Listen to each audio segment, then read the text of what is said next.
সকলোকে দীপিকা কিটচেনৰ আন এটি ৰেচিপি ভিডিঅ'লৈকে আদৰণি জনালোঁ। আজি আপোনালোকৰ বাবে লৈ আহিছোঁ ভোগালী বিহু বিশেষ ভাপত বনোৱা পিঠাৰ এটা সুন্দৰ ৰেচিপি। আৰু ৰেচিপিটো বনাবলৈ তেনেই সহজ।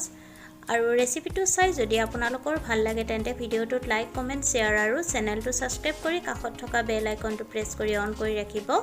তেতিয়াহে মোৰ আহিবলগীয়া ভিডিঅ'ৰ নটিফিকেশ্যনবোৰ আগতীয়াকৈ পাব। আৰু যিসকলে মোক ছাবস্ক্ৰাইব কৰি ভিডিঅ'বোৰ মোৰ চাই আছে তেওঁলোকক বহুত ধন্যবাদ জনাই আজিৰ ৰেচিপিটোলৈ আগবাঢ়ো আহক। ভাত খোৱা চাউলৰ পিঠাগুড়ি 2 কাপ ল'ব লাগিব।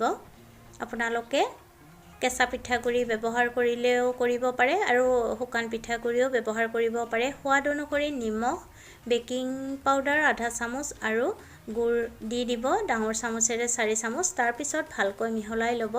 আপোনালোকে ইয়াত গুড়ৰ সলনি চেনিও ব্যৱহাৰ কৰিব পাৰিব আৰু মিঠা আপোনালোকে যিমান খাই ভাল পায় সেই অনুপাতে ব্যৱহাৰ কৰিব। আৰু গাখীৰ দি ভালকৈ মিশ্ৰণটো ৰেডি কৰি ল'ব। যিহেতু গুড় দিয়া আছে সেইকাৰণে গাখীৰৰ বেছি প্ৰয়োজন নহ'ব। আধা কাপৰ অলপমান বেছি গাখীৰ ব্যৱহাৰ কৰা হৈছে। মিশ্ৰণটো ঠিক ভিডিঅ'টোত দেখুৱাৰ নিচিনা বনাই ল'ব লাগিব। খুবেই সহজ এই ৰেচিপিটো। আপোনালোকে এবাৰ বিহুত ট্ৰাই কৰি চাবচোন। আৰু যিসকলে জানে তেওঁলোকে আৰু গমেই পায় কিমান সহজ এই ৰেচিপিটো। তাৰপিছত ডিছপ'জেবল কাপ কেইটামানত ৰিফাইন তেল সানি ল'ব আৰু বনাই লোৱা মিশ্ৰণখিনি কাপ কেইটাত আধাতকৈ অলপ বেছি দি দিব।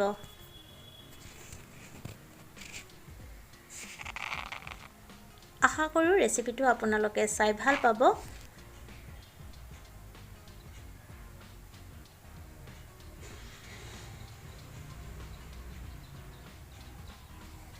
আটাইখিনি মিশ্ৰণ কাপ কেইটাত দি দিব।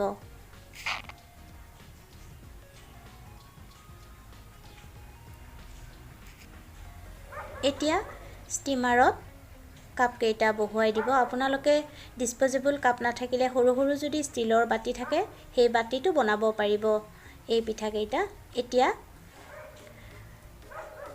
দি দিব ষ্টিমাৰৰ ওপৰত আৰু ষ্টিমাৰৰ ঢাকনিখন ভাল কটন কাপোৰেৰে বান্ধি ল'ব আৰু তাৰ পিছত ঢাকি দিব।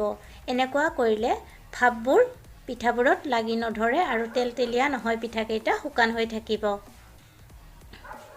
15 মিনিট ষ্টিম হ'ব দিব লাগিব। 15 মিনিট পিছত টুথপিকৰ সহায়ত চেক কৰি চাব। টুথপিকডাল যদি শুকান হৈ আহে তেতিয়া বুজিব লাগিব যে পিঠাকেইটা ৰেডি হৈ গৈছে। আৰু গেছৰ জুই তেতিয়া নুমুৱাই দিব আৰু নমাই আপোনালোকে পিঠাকেইটা পৰিৱেশন কৰিব পাৰিব। এয়া চাওক, দেখিবলৈ খুব ধুনীয়া হৈছে। খুব কোমল হয় এই পিঠাবিধ। মোৰ এই ৰেচিপিটো চাই যদি আপোনালোকৰ ভাল লাগিছে তেন্তে ভিডিঅ'টোত লাইক, কমেণ্ট, শ্বেয়াৰ আৰু চেনেলটো ছাবস্ক্ৰাইব কৰি কাষতে থকা বেল আইকনটো প্ৰেছ কৰি অন কৰি ৰাখিব। আৰু বিহুত এইবাৰ অতি সহজতে এই ভাপত দিয়া পিঠাবিধ বনাই আলহীক দিব পাৰিব। পুনৰ উপস্থিত হ'ম আন এটি নতুন ৰেচিপি ভিডিঅ'ৰ সৈতে। আজিলৈকে আহিলোঁ। ভিডিঅ'টো শেষলৈকে চোৱাৰ বাবে আপোনালোকক বহুত